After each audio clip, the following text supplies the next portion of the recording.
Assalamualaikum warahmatullahi wabarakatuh.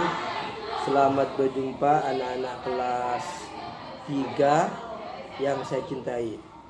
Alhamdulillah wa syukurillah ala nikmatillah. Anak-anak kelas 3 yang saya cintai, kali ini kita akan membahas pelajaran sejarah kebudayaan Islam.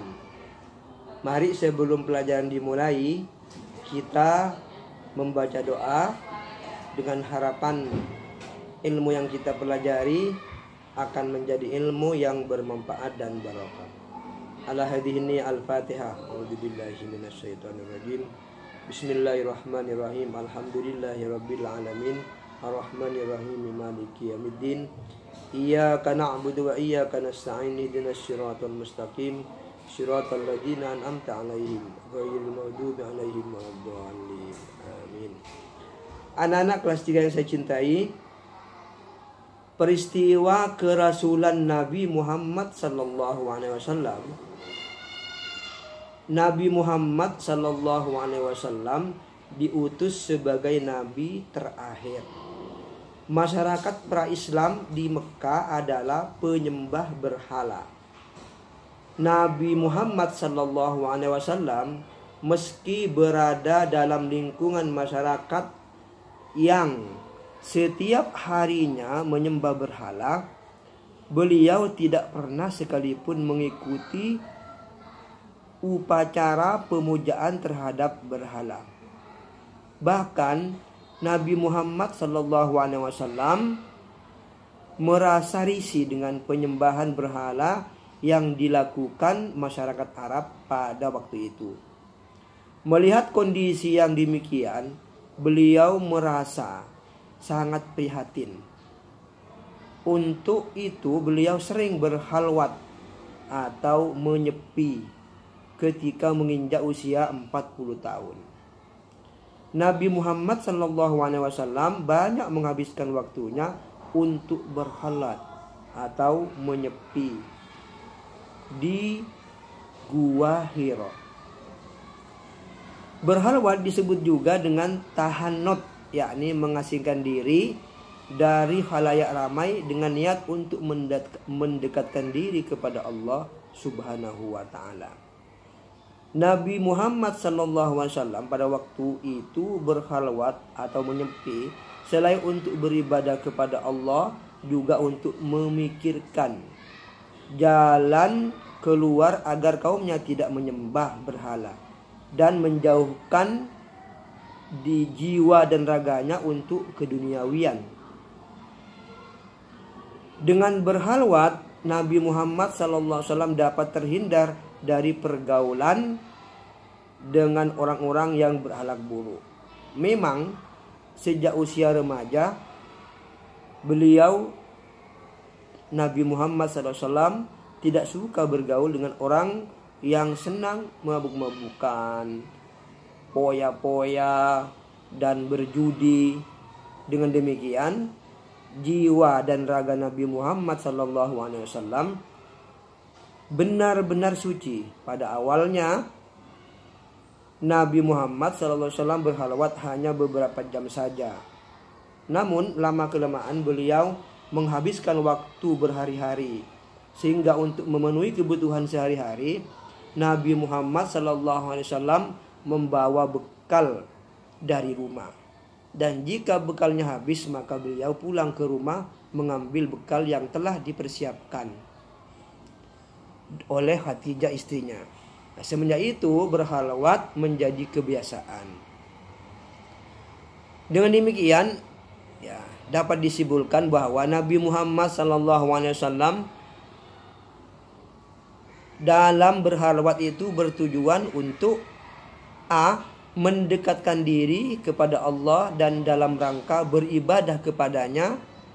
2 atau B, mengadukan kepada Allah perbuatan masyarakat Arab yang telah jauh menyimpang dari agama tauhid, yaitu agama Allah Subhanahu wa taala.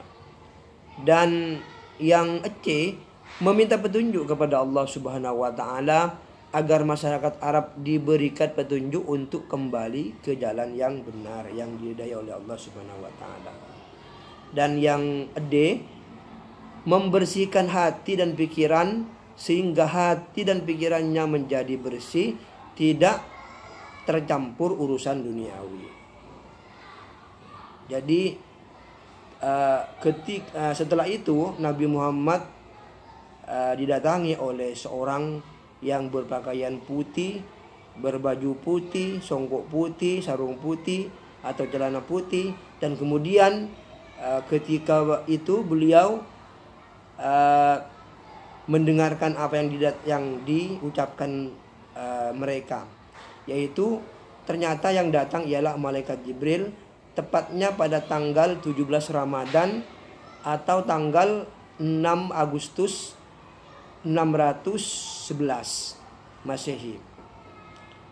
Nabi Muhammad SAW melihat cahaya yang sangat terang benderang di dalam gua Hira. Ternyata Allah mengutus malaikat Jibril yang menyampaikan wahyu kepada Nabi Muhammad SAW, yakni surat Al-Alaq ayat 1-5, yaitu Bismillahirrahmanirrahim. Iqra bismi rabbikal ladzi khalaq. Artinya, dengan menyebut nama Allah yang Maha Pengasih, Maha Penyayang. Bacalah dengan menyebut nama Tuhanmu yang menciptakan. Khalaqal insana min 'alaq. Dia telah menciptakan manusia dari segumpal darah. Iqra wa rabbukal akram. Bacalah dan Tuhanmu lah yang Maha Pemurah. Alladzi 'allama bil qalam. Yang mengajar manusia dengan perantara kalam. 'Allamal insana ma lam ya'lam. Dia mengajar kepada manusia apa yang tidak diketahuinya. Demikian penjelasan Pak Guru tentang surat yang turun, yaitu surat Al-Alaq ayat 1-5. Kemudian dengan turunnya ayat itu, Nabi Muhammad pulang menemui istrinya, dan kemudian Nabi Muhammad minta diselimuti. Beliau menggigil, dan kemudian Hatijah istri beliau itu khawatir karena suaminya itu kemudian minta diselimuti. Akhirnya Hatijah datang menemui sepupunya, yaitu namanya Waraqah bin Naufal, seorang Nasrani yang telah mempelajari isi kitab Taurat dan Injil. Kemudian Hatijah menceritakan apa yang terjadi terhadap Nabi Muhammad kepada sepupunya itu, Waraqah bin Naufal.